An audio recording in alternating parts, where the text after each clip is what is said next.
مسند احمد میں ہے کہ انسان ایک کلمہ اللہ کی رضامندی کا کہہ گزرتا ہے جسے وہ کوئی بہت بڑا اجر کا کلمہ نہیں جانتا، لیکن اللہ تعالیٰ اسی کی وجہ سے اپنی رضامندی اس کے لیے قیامت تک لکھ دیتا ہے۔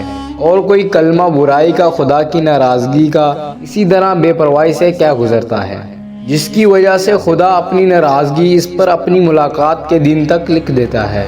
حضرت علقمہ رضی اللہ تعالیٰ عنہ فرماتے ہیں کہ اس حدیث نے مجھے بہت سی باتوں سے بچا لیا۔ ترمذی وغیرہ میں بھی یہ حدیث ہے اور امام ترمذی اسے حسن بتلاتے ہیں۔ حنف بن قیس رحمۃ اللہ علیہ فرماتے ہیں، دائیں طرف والا نیکیاں لکھتا ہے اور بائیں طرف والے پر آمین ہے۔ جب بندے سے کوئی خطا ہو جاتی ہے تو یہ کہتا ہے ٹھہر جا، اگر اس نے اسی وقت توبہ کر لی تو اسے لکھنے نہیں دیتا، اور اگر اس نے توبہ نہ کی تو وہ لکھ دیتا ہے۔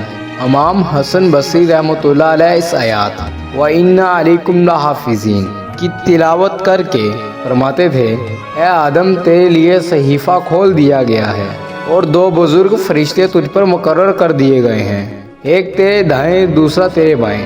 دائیں طرف والا تو تیری نیکیوں کی حفاظت کرتا ہے اور بائیں طرف والا برائیوں کو دیکھتا رہتا ہے۔ اب تو چاہے عمل کر، کمی کر یا زیادتی کر، جب تو مرے گا تو یہ دفتر لپیٹ دیا جائے گا اور تیرے ساتھ تیری قبر میں رکھ دیا جائے گا، اور قیامت کے دن جب تو اپنی قبر سے اٹھے گا تو یہ تیرے سامنے پیش کر دیا جائے گا۔ مزید ایسی ویڈیوز دیکھنے کے لیے ہمارا یوٹیوب چینل سبسکرائب کر لیں۔